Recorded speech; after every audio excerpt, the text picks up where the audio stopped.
Welcome to Fresh Catholic, a podcast for those who are converting, reverting, or simply want a fresh perspective of the Catholic faith to help them to open their hearts and minds to become closer to the love and goodness of Christ. My daily prayer is that I will be a bright light to others, to be filled with the love and light of Christ, so that when people look at me, they see Him radiating out from me for His glory. Hello and welcome. I'm Lori Balderas, and I'm so happy you're here. So we're still in the Easter season. Isn't that awesome? Isn't it great to be Catholic and you get a 50-day Easter season? I mean, who else can say that? No one. Anyway, I am very much enjoying this Easter season. I've noticed all sorts of lovely little gifts from the Lord in nature, and spring has sprung. So I'm first of all wondering, how is your 50-day resurrection challenge going that I gave you last week? That being, what do we do after Resurrection Day? What do we do? How do we carry that through and keep going through the Easter season? And in the last episode, if you haven't watched or listened to it, go back and I give you some handy dandy tips and ideas about how to, draw more people to the Lord with the way that we're doing things. So let me know how you're doing with that challenge. Also, I would like to help promote a program that's happening, and it's a 7-week program for the Easter season from Many Parts Ministries called Fire 50. And this 50-day journey is completely free to join, which is awesome, and will help light a fire in your hearts and spark your faith. So get started now. It's not too late. Tell your friends and your family, and you can all join together. I will put a link in the show notes, so you just go click on it and join that. It's already going, but jump on the bus. It'll be really a good thing for you to do for the Easter season, the remainder of it. And one of my former guests, Jill Simons, who came on to talk about charisms, she is a part of this Many Parts Ministry. That's how I heard about it. So I hope you join that. And also I wanted to give a little heads up on a couple of series we have coming up in the near future with educator Charles Merritt, who is our, part of our Fresh Catholic team. And he's going to be doing a series on the 10 Commandments, which I think will be amazing. And also, he will be doing a study on the book of Haggai. Now, I was thinking, the book of Haggai, I don't know. I don't know much about that. But if you keep an eye out, we're going to have a trailer for that thing he's, what's the word I want to call it? The course he's doing. So you'll have to check that out because it's really going to make you want to watch that series. Like when I saw it, I was like, oh, I have to be a part of that right away. So keep an eye out for all of that. So that's my little preview section. I also want to say we will be having more guests coming up. So that's exciting. So for right now, the past couple weeks, maybe the next couple weeks are just little old me. So I'm glad that you're here. And I would love for you, like I said in the last episode, to email me if you have a very interesting conversion story. You converted to Catholicism. How did that come about? And let's see if we can get you on as a guest. I am going to be starting a new ongoing series. It won't be consecutive. It'll kind of be starting today with this episode. And every now, periodically, we will add to the series with conversion stories. So today, this first episode of that, Path to Catholicism, is the Lori Balderas story. That would be me. So, who better to start it than the host of the show? Now, I already did an episode called The Conversion, and it's like episode number 3, I think, of Fresh Catholic when I started way back in January of 2023. And you can certainly go back and listen to that. But my husband, Simon Balderas, and he's my producer as well, made he was talking one day and he had this idea and he said, you should go back and do a couple of your episodes from your point of view today, because things certainly have changed since I started this podcast. the way I do the podcast is different. My take on things is constantly evolving as a Catholic and just as a human being. And so I decided today would be good since we've just come through the Easter season. We just had the Easter Vigil. Many, many people became Catholic over that weekend, which is so thrilling and exciting. And so I thought, okay, let's do this at Fresh Catholic and let's have these conversion stories starting with mine. So anyway, to do that, I kind of I'm going to do it differently than the last episode I did on this, the conversion, because I'm going to kind of combine a couple of those episodes. I had done an episode called The Beginning, which was kind of my origin story, how I was raised, just my background and everything. I'm not going to do that today. I'm going to focus mainly on the religious part of my background and my conversion story. So you can also go back and listen to that. The Beginning and the Conversion are two episodes I had way back when. So just to know a little bit about me, and if you've been listening, no pun intended, religiously to me since the beginning, I think you have a pretty good sense of me, where I came from, why I'm doing what I'm doing, what makes me tick, what drew me to the church. I think most of you who've been with me the entirety know those things. But for those of you who are new or kind of fresh into this podcast of mine, you might be interested in this. And so I think, in order to know why somebody is the way they are or why they think the way they do, you kind of do have to go back to the beginning of their life and figure out, oh, where did this person come from? Like, what is their story, their origin story? So I was raised in a very small town with my family. Was back in the day, it was very typical that you had your mom and dad and siblings all under the same roof. There wasn't as many divorces and breakups back then. So I was fortunate to be raised in, mom, dad, brother, sister, who were older than me. And then there was me. And my dad was raised Catholic. He was a cradle Catholic. My mom was a Methodist, raised a Methodist. And my dad turned away from the Catholic Church, probably when he was around 30, I'm imagining. And my mom continued on being a Methodist. My brother and sister were baptized into the Catholic Church when they were babies. I was not, because by that time my dad had turned away. And my mother, not all the time, would go to church, but she would go on occasion. And I happened to be baptized into the Methodist Church when I was a baby. That is pretty much where I feel like where my religious background ended. I have very sparse memories of going to church. I wasn't really raised in any religion at all. I remember going to vacation Bible school at a community church, which was fun. I loved doing the art projects, but that's pretty much all I knew about it. I knew Jesus was a nice man who loved children. That's what I knew about Jesus. And I would do a little prayer every night. Thank you, God, for such a good day. That was my prayer. That was my prayer probably until I was, I want to say 22 years old. Thank you, God, for such a good day. It was better than nothing, right? Anyway, it wasn't to say that my parents weren't great parents. And my mother is very well known for being a very kind, loving, sweet, friendly, good person. I was raised being told, as long as you're a good person, you're going to go to heaven. And I thought, oh, that's great. So I'll just be a good person and everything's solved. Easy peasy.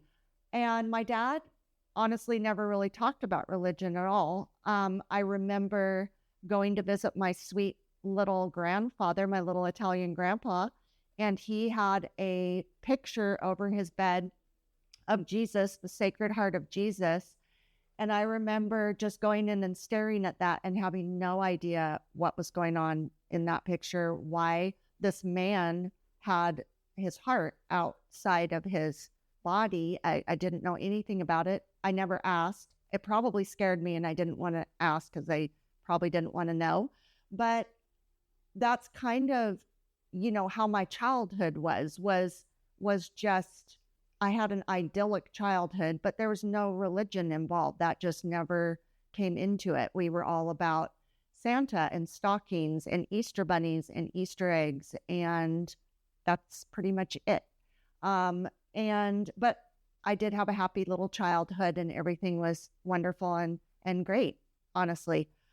But it wasn't until I headed into my teenage years when most people, I would think, have some struggles and things in their teenage years. You're becoming independent, you're testing the waters, you're certainly testing your parents' rules and regulations, and I was no different.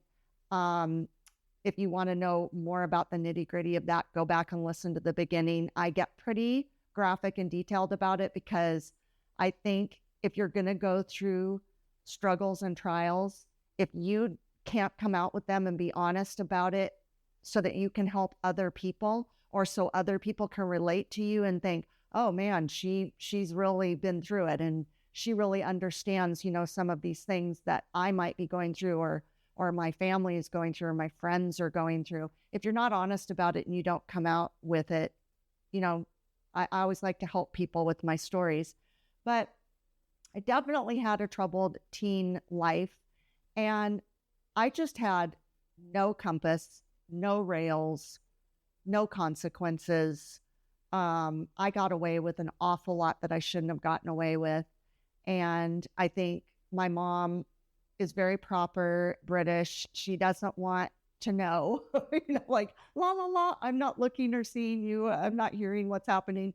That was kind of to my detriment, honestly.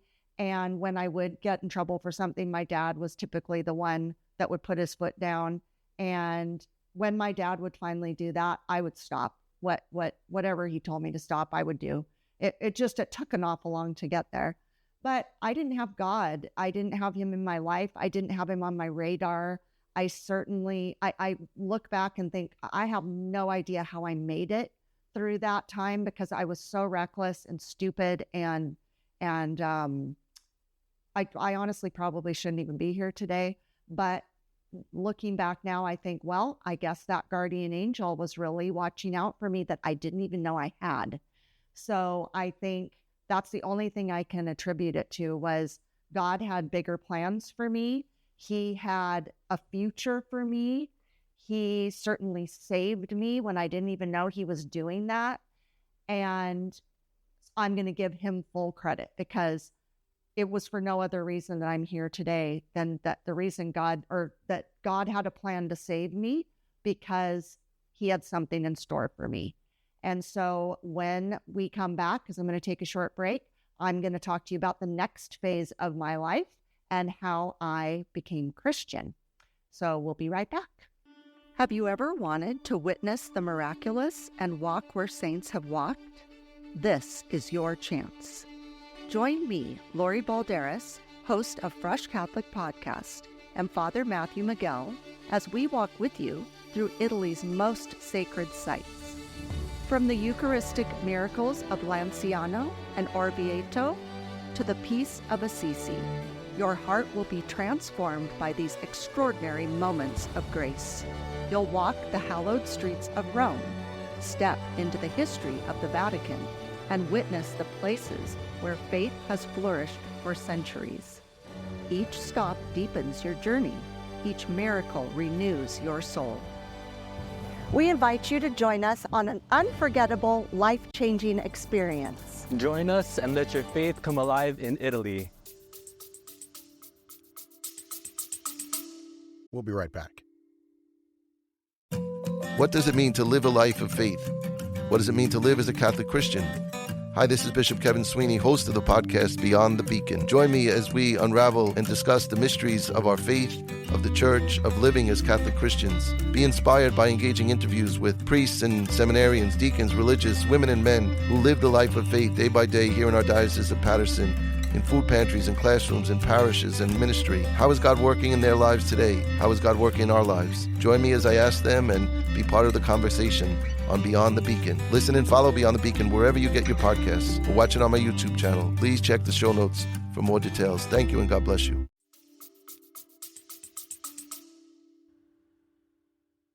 And we're back.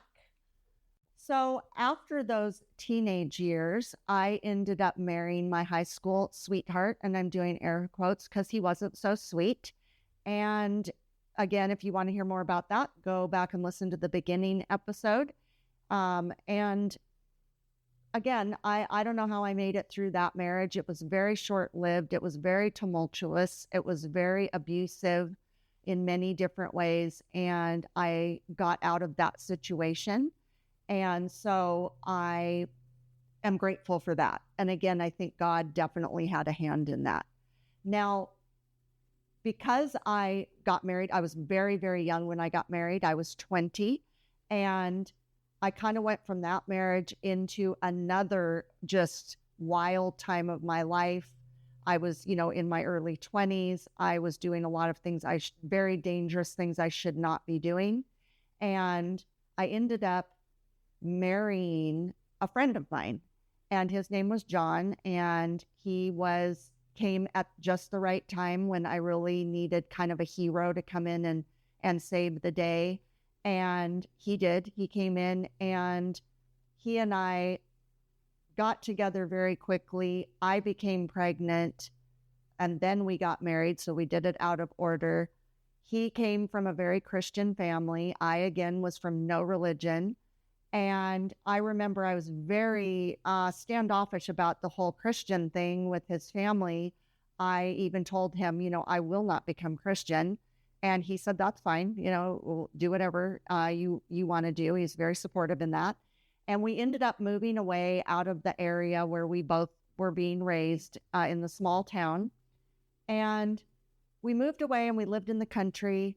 And there wasn't a lot of distractions in that mountainous area we lived in. And one night we went to dinner at somebody's house, and his name was Chandler West.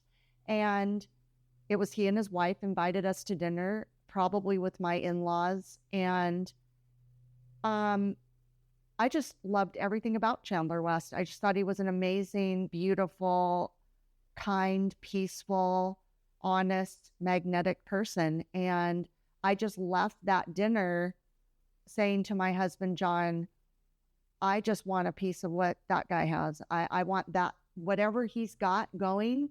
I just loved everything about him. I loved his family. I loved his house. I loved him. And my husband's like, well, he's Christian. And I said, okay, well, let's try his church, So we went to his church.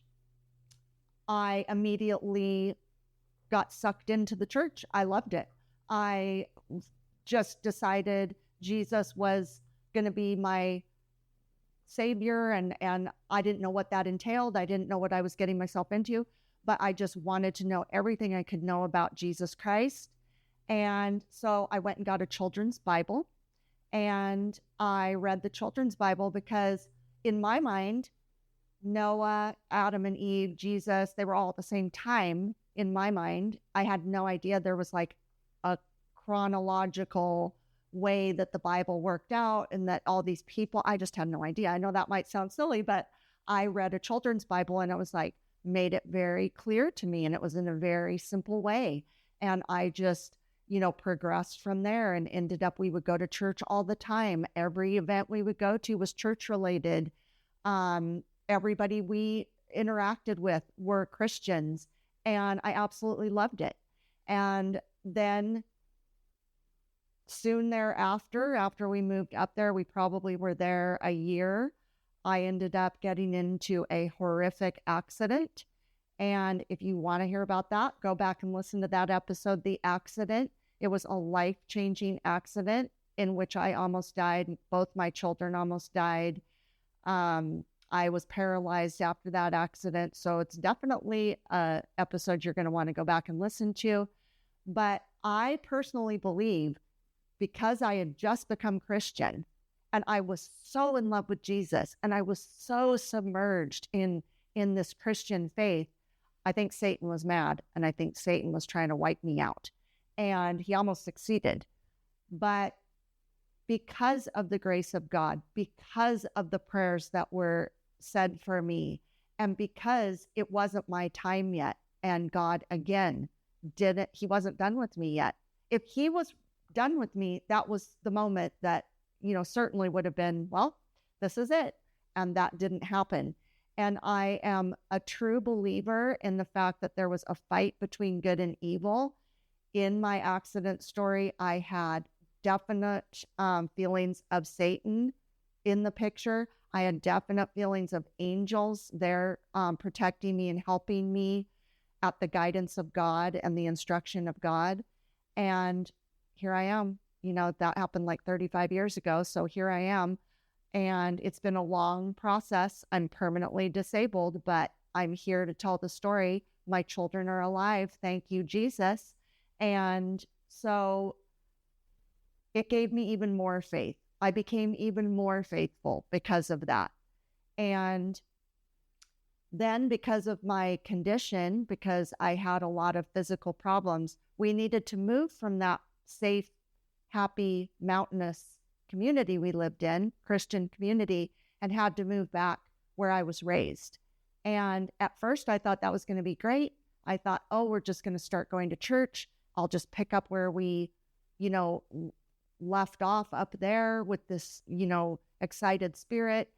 And I got back to our hometown and tried different churches and just didn't feel it.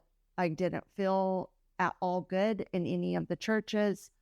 I'm not down, bashing any of the churches in our town. It's just, for me, I had been in this place where it was so pure and beautiful, and the people were also genuine and truly lovers of God, and they just glowed with the love of Christ.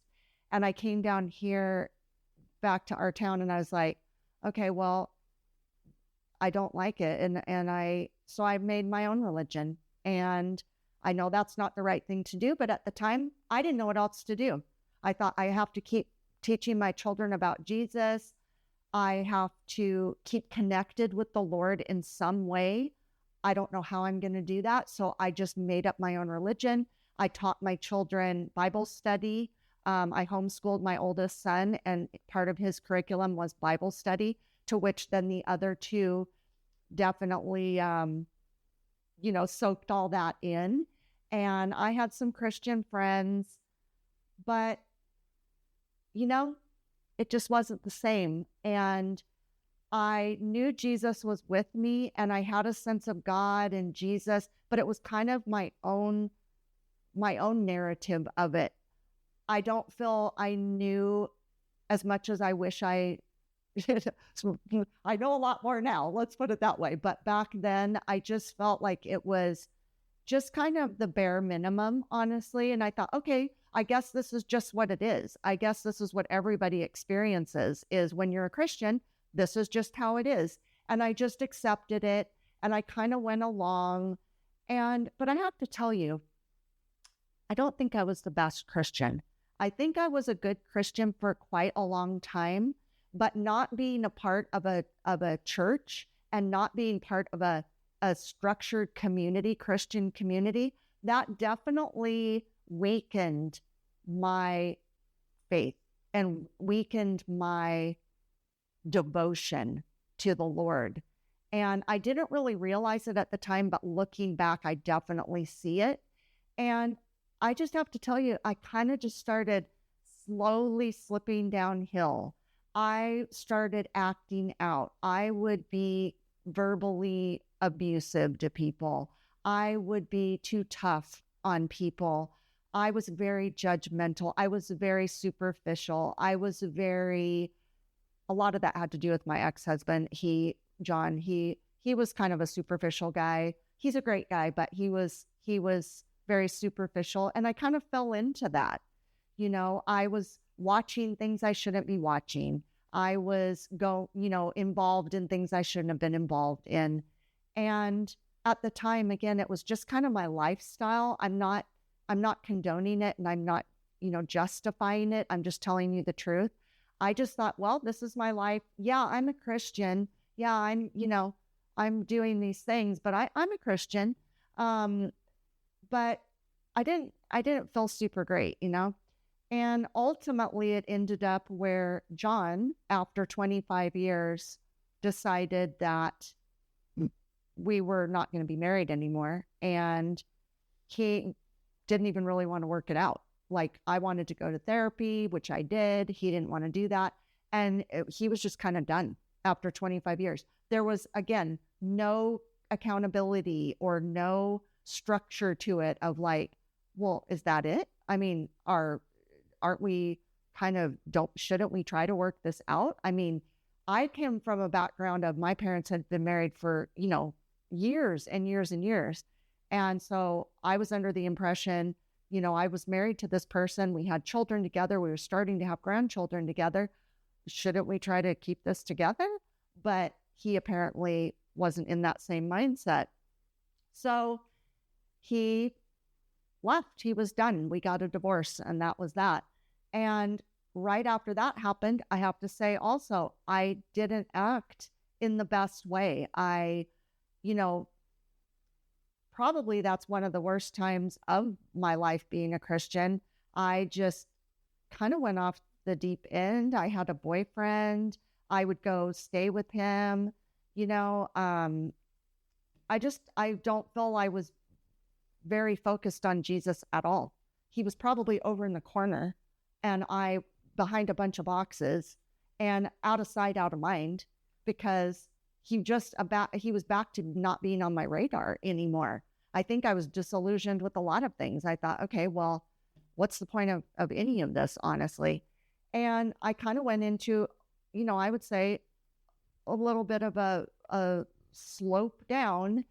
And then, and I'm sorry, let me back up, because there was a distinct moment where I had, my husband's telling me he's leaving. I had this big, beautiful house. I had all the fancy things. I had a fancy car, beautiful pool, all these fancy things. And I remember being so sad and miserable and praying, going in the back corner of my house and saying, Lord, I am willing to give up all this if I can just be happy and have I'm so unhappy.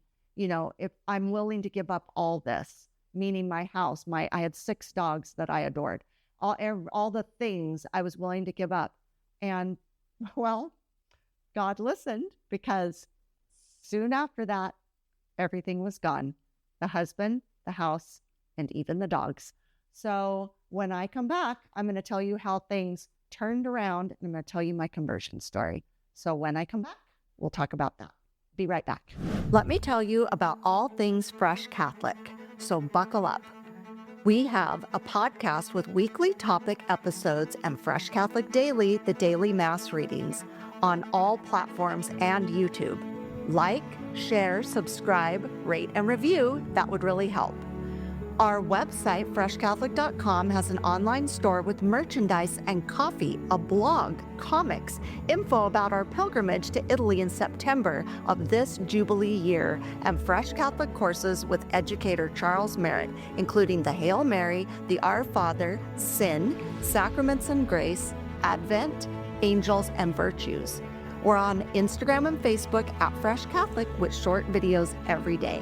Email me at lori@freshcatholic.com. I'd love to hear from you. And please consider becoming a Patreon or sponsor to help support our mission of drawing people to the faith or back to the faith. Phew! Spread the word and join the fun. Thanks so much. Bye. And we're back. So after my divorce, I thought, well, what am I going to do now? I had to sell this house. Where was I going to go? What was I going to do? And my youngest son and I were living in the house together. He had to figure out what he was going to do because I couldn't afford the house anymore. And my older son was out of the house. My daughter was married and out of the house. My son and I had to decide what to do. So he, he got an apartment and everything. But I happened to be on Facebook one day, and I decided, I need to expand my horizons. I only had like maybe 7 friends on Facebook, and my children were very picky about who I was friends with on Facebook. They didn't want some crazy person coming after me. So I just started friend requesting anybody and everybody on Facebook that I knew from my town. And I thought, well, that's safe because they're not strangers, because we're a very close-knit town. And many of us are still friends after all these years. We were all raised there. Our families still live there. So I put out friend requests to all kinds of people and heard back from people. And when they would email me back, I'd say, oh, thank you for accepting my friend request. I hope you're doing well. And they would tell me what they were up to. So I ended up doing a friend request for this really handsome gentleman called Simon Balderas. And he got back to me, and he was very nice, and he said, hey, Lori, thanks, for requesting me. And it was very short. And it was like, hey, Simon. And that was that. About a month or so later, I got this long message from him, private message. And I thought, oh, heavens, what's happening here? And he said to me, Lori, I don't know if I told you, or he said, Lori, I owe you a lunch or a dinner. And he said, I don't know if I told you, but I'm a filmmaker, and I was making a movie in the meadow. We have a meadow in our town. And he said, and I was full cast, full crew, all this equipment out, and this man comes driving in, very angry at me, threatening to kick me off the property, have me arrested, all these things. And he whips out his business card and hands it to me. And it said Rick Bizzaccia. And I'm reading this thinking, oh my gosh, that's my brother. And my brother was in charge of the meadow. And so I was laughing because I was thinking, what on earth did he say to poor Simon Balderas? And it ended up where he said, Simon says, I know your sister. And he said, do you know Lori Bizzaccia? And he said, yes, that's my sister. And so he said, oh yeah, we're really good friends. And I know your mom too, because Simon knew my mother from having his teeth straightened at the orthodontist she worked at. So my brother let Simon finish filming his movie there. So it ended up, Simon and I went out on this thing that I didn't know if it was a date or not, but we fell in love very quickly. And I just, again, couldn't get enough of him either. But Simon had been raised Catholic, but had turned away from the Catholic Church for about, I want to say 25 to 30 years. And at the time when he and I started dating, he was going to Christian churches. So when we kind of got together, he asked if I wanted to join him at one of the local Christian churches. And I said, no, I don't. Not, absolutely not. I wasn't really into their vibe. As I said before, they weren't my cup of tea. I just wasn't interested. And he didn't push me either. And so soon after that, Simon and I moved in with each other. He needed to move out of his place. I needed to move out of my place. We moved in together and we were living together. And so we would go traveling together for his work. We went up to Canada, and Simon and I love museums and architecture and buildings and things. And so we were kind of wandering around, and we went into this church, and we walked in, and I just looked around, and I just got this huge wave and sense of something. I'm getting chills even thinking about it. Something very special and miraculous that I couldn't put my finger on. And we walked in, and Simon said, oh, wow, this is really beautiful. And I said, I love it in here. And he said, you do? And I said, I do. I think it's beautiful. I was just almost speechless and breathless, And he said, well, this is a Catholic church. And I said, okay, cool. What does that mean? I don't know. And so he said, well, are you interested in going to a Catholic church? And I said, sure. We'll be right back. What's up, guys? Steve here with the Balance of Gray podcast. Do you ever feel like sermons skip the chapters you're living in? What? Like church turned into a TED Talk after a concert? Well, at the Balance of Gray, we ask real questions, wrestle with real doubts, and yeah, we leave room for some laughs along the way. Ooh. But make no mistake, prophecies are unfolding, and this isn't dress rehearsal. It's the final act. The gospel isn't a vibe, it's a rescue plan. And lukewarm doesn't cut it. From scientific proof to spiritual warfare, this is where faith is not blind. Search The Balance of Gray wherever you get your podcasts and hit follow now. That's The Balance of Gray podcast. I'll see you soon. Phenomenon is what it is. So he said, okay. So when we got home down to where we were living, we went into Our Lady of the Assumption Church in Ventura, California, and we walked in, and it was very big and very bright. It wasn't like the church in Canada, but I still had a sense in that church, and I was thinking, wow, I don't know what it is about this church. It was interesting because it's such a ginormous church, but for some reason I felt very secure and very nurtured, So we sat in the very back pew. I just was taking it all in, and I was just thinking, I don't know what these people are doing. They all seem to know what they're doing. They're standing, sitting, kneeling, saying the same prayers. I was just really taking it in. And they announced RCIA was going to be starting in 3 weeks. And I was like, what is RCIA? And Simon said, well, it's, you can't just be Catholic. You have to if you're not born into it, you have to study to be Catholic. And I was like, oh. And so I went home and Googled what it took to be Catholic. What were the requirements? Because I thought I never like to take anything on unless I'm sure I can do it. So I looked it up. I thought, okay, I think I could do this stuff. It seems okay.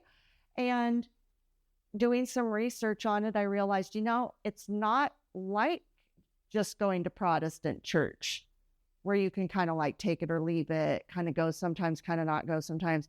It's more like a commitment and a lifestyle. And I don't know, could I do that? I'm not sure.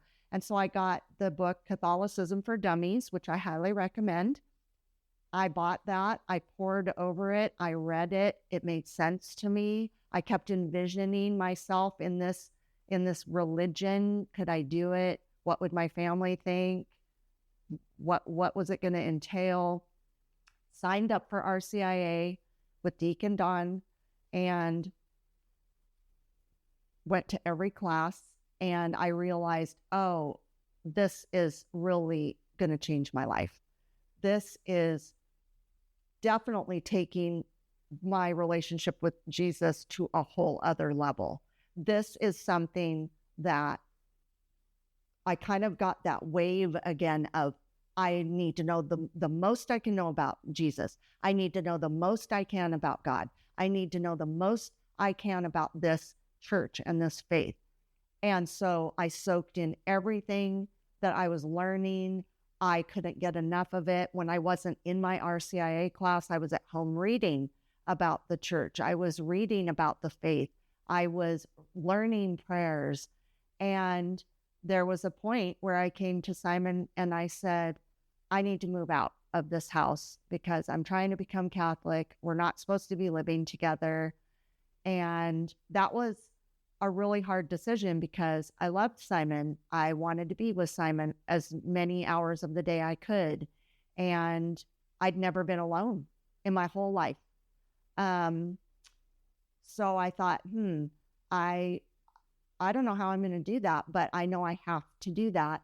And so I moved into a little apartment by myself. Again, I was, 49 years old and I'd never lived by myself ever. I'd always overlapped. I lived with my parents and I lived with my first husband and I lived with my second husband. And then I lived with my son and then lived with Simon. So it was very scary on one hand, but I knew it's what I needed to do because I wanted to be really, very clear about what I was doing and doing it in the right way as to not hurt my relationship with the Lord or damage my progress becoming a Catholic and the path I was on. And I remember I saw a friend of mine who was Christian that I knew from back in the day. And she asked if Simon and I were together still. And I said, yeah. And she said, where do you live? And I said, well, he lives in Ojai and I live in Ventura.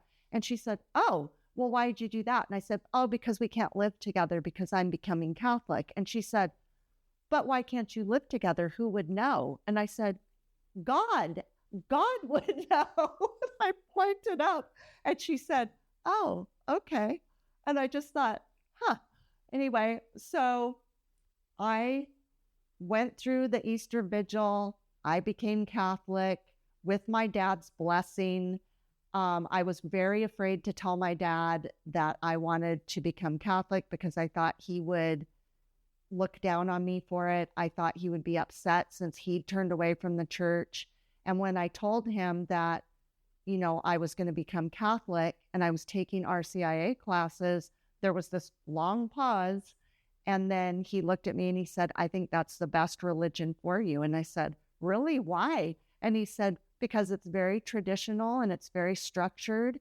And I think it's very enriching. And I think that, I support you in that, which just lifted a huge weight off of me because I always wanted my dad's approval on everything. I would have become Catholic no matter if he gave me his blessing or not, to be honest with you. But just the fact he did give me his blessing meant the world to me. And he consequently gave me all the family artifacts from, my grandmother and everything. I'm the only Catholic, in the family, remaining in the whole family, the whole Basacha family. So that means something to me. I know that if my grandma and grandpa were here today, they would be very happy for me. And so that was a blessing. I don't know that my mom is as happy about it as I don't know if my dad was happy, but he was supportive. My mom is very tentatively supportive. She knows that I love being Catholic. She knows that this is the most important thing in my life. So she supports that, but she certainly doesn't like to hear about it. So if I'm ever talking about Jesus too much, she certainly is the first one to say, okay, that's enough. And I'm expected to stop and move on. So, my family isn't super supportive about me being Catholic, but I'm not veering off course. There's nothing that's going to knock me off of course of being completely devoted to Jesus, to being completely devoted to the Catholic faith.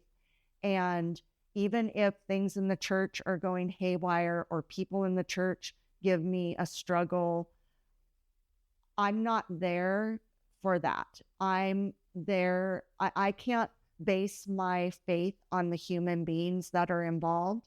I'm basing my faith on Jesus Christ, my Savior and Lord. And he's with me all day, every day, 24/7. He is watching over me, protecting me. He's my compass, my guide. He keeps me on track. I honestly don't really go to humans anymore for counseling or advice because he's my first one to go to. I need to run everything through him and ask him to help me because that's just where I'm at today. I struggle with trust issues. I struggle with abandonment issues, and he never lets me down. He is always with me. He never pushes me on the wrong path. And I know with him, I'm safe and secure. And there's no better feeling than that. And I'm a work in progress. I have a lot of things I'm still trying to fix, work on. I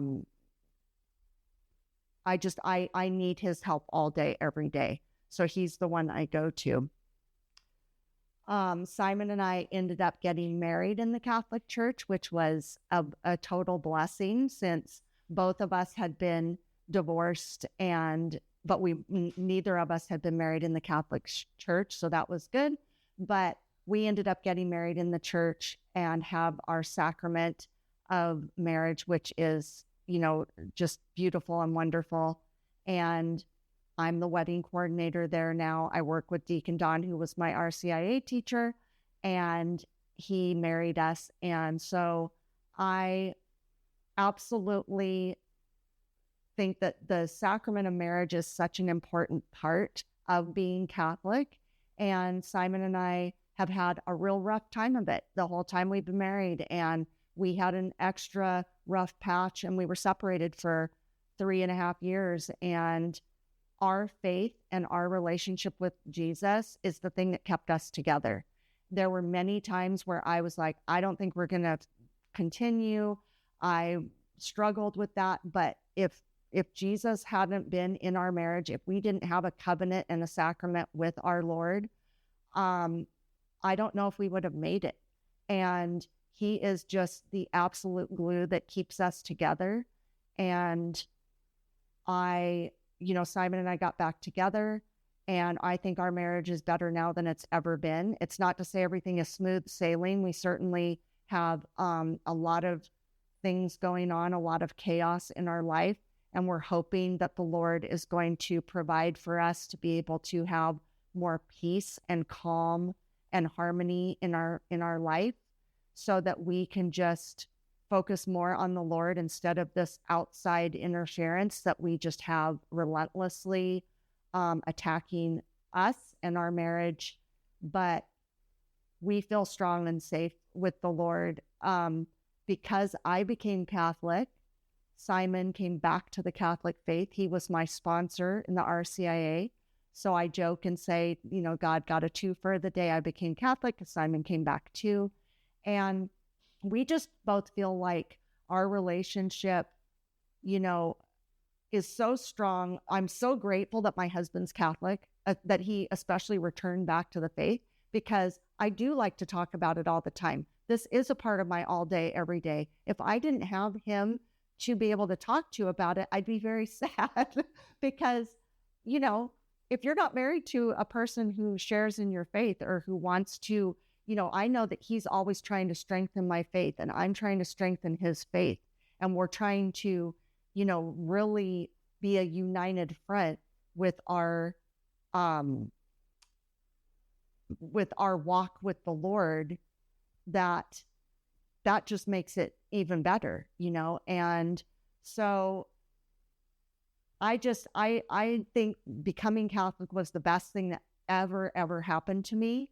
I mean, I have happy things of, children being born, grandchildren being born. There's many happy experiences I've had in my life. But the most important thing I've ever done was to become Catholic, to be a part of this faith, to be devout and wanting everything about my day to build up my relationship with Christ, to become stronger with that, to become more and more holy every day. Again, I'm human, I make mistakes, but God forgives me. I repent of my sins. I go to confession regularly. I pray for his help and guidance, and I just know that he's with me, filling me with love and light. And my goal is to spread it to other people, because I want everybody to feel the way I do, and to not have that emptiness, and to not have that lack of a compass or lack of a path. If you're feeling lost and lonely, or you're feeling off course, or you just don't think you have anything to live for or anything that is worthwhile in your life, you need to really think about it, pray about it, and open your heart and your mind and your soul to the Lord, so that he can welcome you in. Excuse me, you will not be sorry. And nothing better than to be a follower and lover of Christ. So with that being said, that's my story. I'd love to hear your stories. And if you ever want to talk about Jesus, email me. All right. Well, thanks for coming today. I appreciate you. Thank you. Love you. Bye. Thank you for joining me today. Now go out and be a bright light in someone's life. And remember, be focused, be faithful, and be fresh. Fresh Catholic is produced, edited, and recorded in Ventura, California.